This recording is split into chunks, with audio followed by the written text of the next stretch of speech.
خەمی لەگەڵ سایق تەکسیەکە سوار بووم ڕۆژێکیان شەوێکیان شەو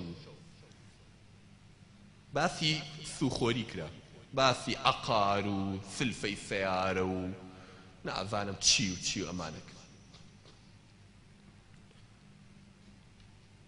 چوو بۆ عەقارێکی پارەیەکی وەرگرتە بوو پارەی قەرزێک لە بانقێک کە مناڵی ژەزانێ سووە هەر 20 وەرەقەیەنێ و 25 لێسەنێ وتم تۆ نوێژەکەی وتی ئەرە وەڵام مامۆستای چۆن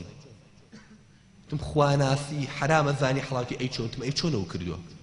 گوتی مامۆستاوتی مەلایکی لێ بوو لە گەڕی خۆوان چوو پرس پێکەوتی دەقەی ناکە تۆ فەقیری نیت تۆ هەر ئاوا بەبەسیتی تەواو ئەوە لە حاڵێکە من باوەڕشم پێ کردی کە وتم مەلایەک یا مامۆستایەکە فتوایی بۆ داوم کە مەلا نابێشتی وا مەلاشتی وا ناڵێ چونکە ئەم سووە مناڵی سەرجادەش ئەیزانێ کە ئەمە سووە ئەوە گریمان من قەناعەتیشم پێ کردی ئاخۆ تۆ چۆن هینە کردووە باشە یعنی دین ئاوا مەگە بێخەمبی لەو دینە پێم وتم کاکی برا سیارەی تۆ ئیسان تەکسێبایی چەندوتی وەڵا ئەو پەڕەکەی 65 وەرەقاکە تم 65 وتی ئەو پەڕەکەی 65 تم نایسا بڵم هاوە 65 وەرەقە دێمێ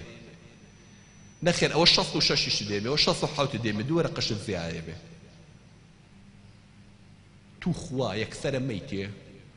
یان یەک تۆزەڵی ماوەسە یان یەک دەقە بۆ سەر لە خزمەتان ئەچیتە ئەو لاوە دوو تەلەفۆنەکەی بۆ لای خزمێکە برادەرێکە لە مەعرەزەکان ئەرێ کاکە سیارە بەرز نەبووە تۆ سیاری بەرز نەبووە تۆ ئەم کابرایە بۆ لە خۆش 66 هاتێ خۆش 65 زیاتر ناکە وتم لە قازاجیش بێ هێشتا چی 4 تەلەفۆنەکەی بۆی تاکیدی بۆی زەوەکو فێڵە لێکرابێ چ جایەوەی ئەگەر من کەمتریشێ بەمێ ئەو بۆ دنیا کەس ناتوانێ بۆ وەرەقەیەک خەڵتان خەڵەتێنەوە بۆ قیامەتەکەوگە خۆش باوەڕی مەلایەکی گەڕێکی خۆمان پرسیارم نەکەوتی قەی ناکە بڕۆ توخۆ ئەمە ئەبێ من بە ئێواڵم برایان دین ئەوگە سوکەلاتان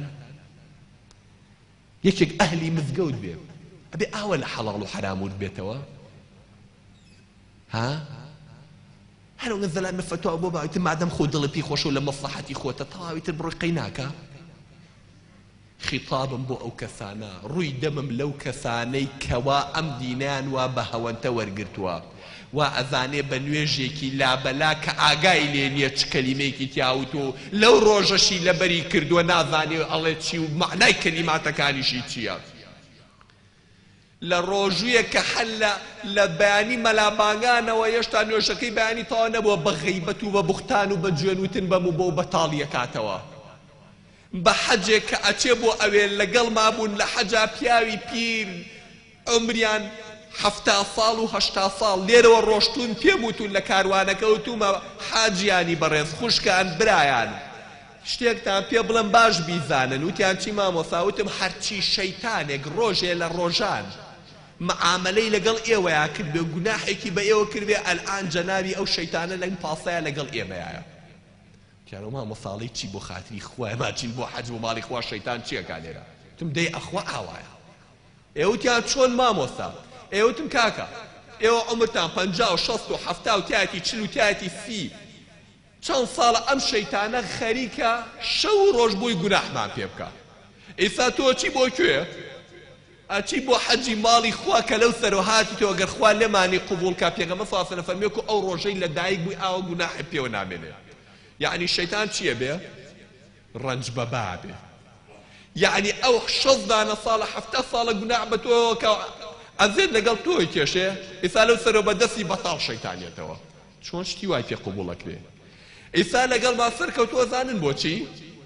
خۆ زانێت تۆ بە قسەی ناتی بڵێ مەچۆ بۆ حەج بەخۆ هەر هاتووی تازە ئەزانێت تۆ ئیمان هەیە چی بۆ حەج فەرزەکەی خوا بەجێنێ بەس ئەشێناسێ باش ئەوگە غافڵی نازانی حەجەکەی بەچی بەتاڵە بێتەوە بەخوا حاجی 60 و 70 ساڵم لێک جیا کردۆتۆ چوومەتە بینیانە کورە بیکەن بە خاتی خوا کورە دەستم دامێتان ئەو بۆ کزە کێشەبە لەسەر سەرینێک بالیفێ باشە